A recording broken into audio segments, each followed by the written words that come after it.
সবাইকে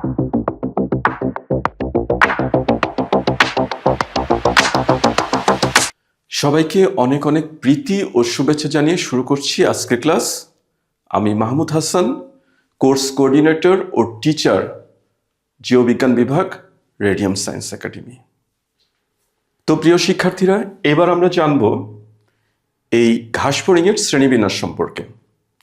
খুবই সহজ এই শ্রেণীবিন্যাস। তোমাদের সিলেবাসে, ইন্টারমিডিয়েট সিলেবাসে 4টি প্রাণী রয়েছে যাদের শ্রেণীবিন্যাস আমাদের জানতে হবে। 1 হাইড্রা, 2 ঘাসফড়িং, 3 রুই মাছ, আর 4 নাম্বার হলো মানুষ। এই 4টি প্রাণীর শ্রেণীবিন্যাস এখান থেকে সিকিউ প্রশ্ন আসতে পারে, এমসিকিউ প্রশ্ন আসতে পারে। তাহলে চলো আমরা ঘাসফড়িংয়ের শ্রেণীবিন্যাসটি দেখি। দেখো, প্রথমে আছে, যেহেতু সে প্রাণী, সে অ্যানিমেলিয়া কিংডমে অন্তর্ভুক্ত। পর্বত আমরা জানি আর্থ্রোপোডা, ক্লাস ইনসেক্টা, পতঙ্গ জাতীয় প্রাণী, এই জন্য তার ক্লাস হলো ইনসেক্টা। তারপরে অর্থোপটেরা, ফাইগ্রোমরফোডি, রঙিন ঘাসফড়িং, ফাইগ্রোমরফিডি। আর জেনাস হলো, এটা আমাদের জানতেই হবে, পিকিলোসোরাস, আর স্পেসিস হলো পিকিলোসোরাস পিকটাস। তো প্রিয় শিক্ষার্থীরা, আমাদের সিলেবাসের অন্তর্ভুক্ত ঘাসফড়িংটি হলো পিকিলোসোরাস পিকটাস, যার বর্ণ হলো উজ্জ্বল নীল হলুদ। আমি আবারও বলতেছি, খুব ভালো করে মনে রাখবা, এটা ময়মনসিংহ বোর্ডে এমসিকিউ আসছিল। পিকিলোসোরাস পিকটাসের বর্ণ কি? বর্ণ হলো উজ্জ্বল নীল হলুদ।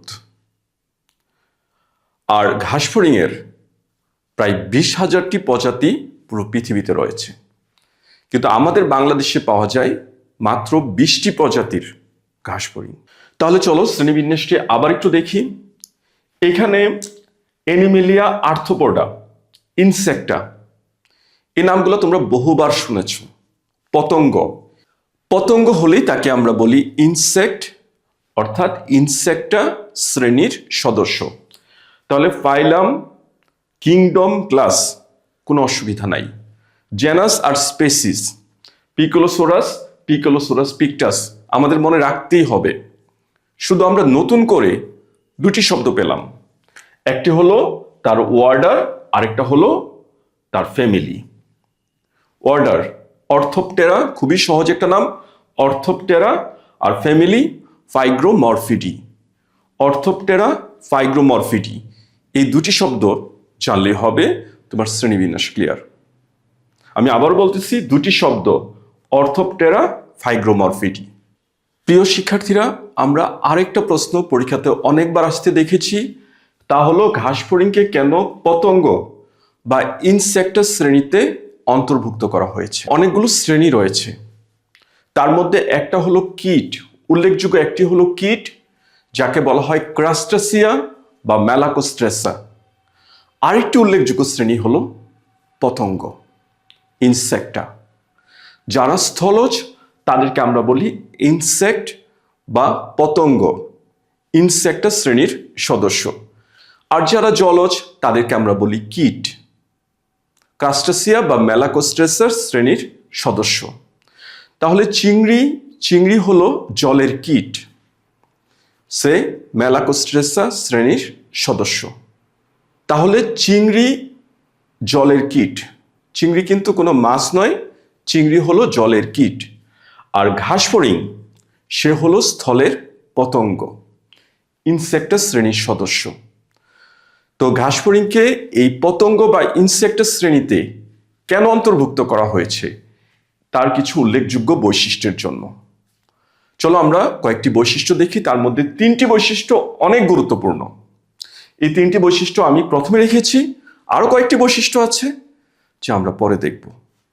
তাহলে প্রথম হলো, যে কোনো পতঙ্গর মতো তার দেহে 3টি অঞ্চল বা ট্যাগমায় বিভক্ত, যথা মস্তক, বক্ষ ও উদর। দেখো, সামনের এই অংশটুকু হলো তার মস্তক, আর মাঝখানে এই মধ্যর এই অংশটুকুকে বলা হয় বক্ষ, আর পিছনের অংশ হলো তার উদর। তাহলে দেহ 3টি অংশে বিভক্ত, অন্যান্য পতঙ্গের মতো, মস্তক, বক্ষ, উদর। তাহলে আমরা ঘাস ফড়িং এর মধ্যেও এই অংশগুলো স্পষ্ট দেখতেছি, এই জন্য সে একটি পতঙ্গ বা ইনসেক্টা শ্রেণীর সদস্য। দ্বিতীয় বৈশিষ্ট্য লক্ষ্য করো, মস্তকে কি আছে? এক জোড়া পুঞ্জাক্ষী ও এক জোড়া অ্যান্টিনা। পুঞ্জাক্ষী অক্ষির পুঞ্জ, তাকে বলা হয় পুঞ্জাক্ষী। এখানে একটি দুটি না, এখানে 1600 থেকে 2000টি। আমি আবারও বলতেছি, এখানে 1600 থেকে 2000টি সরল চোখ আছে, মিলে অক্ষির পুঞ্জ তৈরি করেছে, যৌগিক চোখ তৈরি করেছে, তাকে বলা হয় পুঞ্জাক্ষী। আর মস্তকে কি রয়েছে? অ্যান্টিনা রয়েছে। অ্যান্টিনা তার স্পর্শ, ঘ্রাণ, শব্দ তরঙ্গ এইগুলো গ্রহণ করে এক বিশেষ সংবেদী অংশ দিয়ে, যাকে বলা হয় অ্যান্টিনা। তাহলে কি বললাম? মস্তকে এক জোড়া অ্যান্টিনা ও এক জোড়া পুঞ্জাক্ষী রয়েছে। পরবর্তী বৈশিষ্ট্য লক্ষ্য করো, তার বক্ষ অঞ্চলে 3 জোড়া পা ও 2 জোড়া ডানা বিদ্যমান। 3 জোড়া পা, দেখো সামনে 1 জোড়া, 2 জোড়া, এবং পিছনে দেখো আরেক জোড়া লাফিয়ে পা। প্রথম 2 জোড়া পাকে বলা হয় হন্টন পা বা হাঁটিয়ে পা। এই পাগুলোর সাহায্যে তারা হাঁটাচলা করে। আর পিছনে লাফিয়ে পা দিয়ে সে লাফ দিয়ে এক গাছে থেকে আরেক গাছে, এক ঘাস থেকে আরেক ঘাসে সে চলাচল করে। তার এই পাকে বলা হয় সার্টাটোরিয়াল পা বা লাফিয়ে পা। আর রয়েছে 2 জোড়া ডানা। এক জোড়া ডানা, তা হলো ডানার বাইরের দিকে আবরণ, যাকে বলা হয় এলিট্রা বা টেগমিনা। এগুলো হলো জাস্ট আবরণ। তার ইম্পর্টেন্ট দানা হলো তার নিচেরটি। এই নিচের এই দানাকে বলা হয় উড্ডয়ন দানা। সে আসলে উড়ে তার এই উড্ডয়ন দানা দিয়ে, পশ্চাৎ ডানা দিয়ে। আর সামনের ডানাটা হলো তার একটা ডানার আবরণী। লক্ষ্য করো, ঘাস ফড়িং এর জন্য ডানা খুবই ইম্পর্টেন্ট একটা অংশ, কারণ এটা ছাড়া সে উঠতে পারবে না। আর উঠতে না পারলে সে হেঁটে হেঁটে 15 কিলোমিটার বিস্তার লাভ করতে পারবে না। আর একটা বিশেষ সময়ে কিন্তু সে তার বিস্তার ঘটায়, অর্থাৎ এক অঞ্চল থেকে আরেক অঞ্চলে চলে যায়, আর যাবে সেই বিশেষ তার উড্ডয়ন ডানা দিয়ে। তাহলে এই ডানাটা তার খুবই গুরুত্বপূর্ণ। আর এই ডানাটা যেন কোনোভাবেই নষ্ট না হয়, এই জন্য বাইরের সম্মুখ ডানা বা এলিট্রা বা টেগমিনা ওই পিছনের পশ্চাৎ ডানাকে ঢেকে রাখে, তাকে আবরণে আবৃত করে রাখে, যেন সে কোনো আঘাত না পায়। প্রিয় শিক্ষার্থীরা, লক্ষ্য করো আরো 2টি বৈশিষ্ট্য। ট্রাকিয়া নামক বিশেষ শাখা প্রশাখাযুক্ত শ্বাসনালীর মাধ্যমে, ট্রাকিয়া, এই যে আমরা বিশেষ রন্ধ্র দেখতেছি, বিশেষ ছিদ্র দেখতেছি, এই ছিদ্রগুলোকে বলা হয় স্পাইরাকল, শ্বাসরন্ধ্র। আর এই শ্বাসরন্ধ্রগুলোর ভিতর দিয়ে আড়াআড়ি ভাবে এক ধরনের নালী সৃষ্টি হয়েছে, যাকে বলা হয় ট্রাকিয়া। আর ট্রাকিয়া তার শাখা প্রশাখা মিলে তৈরি করে ট্রাকিয়াল তন্ত্র। এই ট্রাকিয়াল তন্ত্রই হলো তার প্রধান শ্বসনতন্ত্র। আমাদের ক্ষেত্রে কি আছে? ফুসফুস। মাছের মধ্যে কি আছে? ফুলকা। আর ওর ক্ষেত্রে তার দেহের ভিতর দিয়ে আড়াআড়ি ভাবে অথবা লম্বালম্বি ভাবে শাখায় প্রশাখায় বিস্তৃত বিশেষ শ্বাসনালী, এই ট্রাকিয়াল তন্ত্র, ট্রাকিয়াল কাণ্ড, এগুলোই হলো তাদের প্রধান শ্বসনতন্ত্র। তারপরে দেখো ম্যালপিজিয়ান নালিকা নামক বিশেষ পেঁচানো নালিকা। তার দেহের অভ্যন্তরে উদরীয় পৌষ্টিক নালীর মধ্যান্ত্র ও পশ্চাদান্ত্রের সংযোগস্থলে, মধ্যান্ত্র ও পশ্চাদান্ত্রের সংযোগস্থলে বিশেষ পেঁচানো নালী, এক প্রান্ত বদ্ধ, আরেক প্রান্ত এই পৌষ্টিক নালীর ভিতরে উন্মুক্ত। এই বিশেষ পেঁচানো নালীগুলোকে বলা হয় ম্যালপিজিয়ান নালিকা। এগুলো হলো তার প্রধান রেচনতন্ত্র। আর্থ্রোপোডা পর্বের অন্যান্য প্রাণীতে কক্সাল গ্রন্থি, অ্যান্টিনাল গ্রন্থি, ম্যাক্সিলারি গ্রন্থি, সবুজ গ্রন্থি, এই ধরনের বিশেষ গ্রন্থিযুক্ত রেচনতন্ত্র থাকলেও ঘাস ফড়িং এর ক্ষেত্রে দেখা যায় এই ম্যালপিজিয়ান নালিকাগুলো হলো তার প্রধান রেচনতন্ত্র। এছাড়া ত্বকের নিচে কিউটিকুলাস অংশগুলো তার রেচনতন্ত্রের সঞ্চয় ভাণ্ডার হিসেবে কাজ করে। কিন্তু প্রধান রেচনতন্ত্র রেচনাঙ্গ বলতে আমরা এই ম্যালপিসিয়ান নালিকাকেই বুঝি। প্রিয় শিক্ষার্থীরা, লাস্টের দুটি বৈশিষ্ট্য লক্ষ্য করো।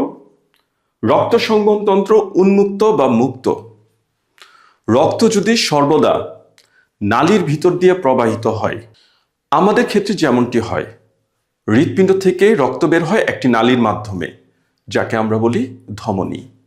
আবার সারা শরীর থেকে রক্ত আসে হৃৎপিণ্ডের মধ্যে আরেকটি নালীর মধ্যে, যাকে বলা হয় শিরা। ধমনী আর শিরা মাঝখানে কৈশিক নালিকা দিয়ে যুক্ত থাকে, অর্থাৎ রক্ত আমাদের দেহ গহ্বরে উন্মুক্ত হওয়ার সুযোগ নেই। এই জন্য আমাদের রক্ত সংবহনতন্ত্র বদ্ধ প্রকৃতির। কিন্তু ঘাসফড়িংয়ে দেখা যায় তার হৃৎপিণ্ড বা হৃদযন্ত্র থেকে রক্ত সরাসরি দেহ গহ্বরে উন্মুক্ত হয়, সরাসরি দেহ গহ্বরে উন্মুক্ত হয়। আবার সারা দেহ গহ্বর থেকে রক্ত আবার তার হৃদযন্ত্রের ভিতরে গিয়ে প্রবেশ করে, অর্থাৎ রক্ত তার দেহ গহ্বরে, তার উদরীয় গহ্বরে রক্ত দ্বারা পূর্ণ থাকে। তার রক্তকে বলা হয় হিমোলিম্ফ, হিমোলিম্ফে পূর্ণ থাকে। আর এই জন্য তার রক্ত সংবহনতন্ত্র উন্মুক্ত প্রকৃতির, উন্মুক্ত সংবহন। তাহলে আমরা পয়েন্টটা কি জানলাম? রক্ত সংবহনতন্ত্র উন্মুক্ত বা মুক্ত। এবং শেষের বৈশিষ্ট্য দেখো, তার দেহটি কাইটিন নির্মিত, অর্থাৎ এক ধরনের বিশেষ স্নেহজাত উপাদান কাইটিন। এই কাইটিনাস আবরণীতে তার দেহ আবৃত থাকে। কাইটিন পূর্ণ শক্ত খোলসে তার দেহ আবৃত। রক্ত সংবহনতন্ত্র উন্মুক্ত ও দেহ কাইটিনাস খোলসে আবৃত। তাহলে এই বৈশিষ্ট্যগুলো কোন প্রাণীতে দেখা যায়, কোন গোষ্ঠীতে দেখা যায়? এই সবগুলো বৈশিষ্ট্য কিন্তু আর্থ্রোপোডা পর্বের ইনসেক্টাস শ্রেণীতে দেখা যায়। আর এই সবগুলো বৈশিষ্ট্য ঘাসফড়িং নামক প্রাণীতেও দেখা যায়।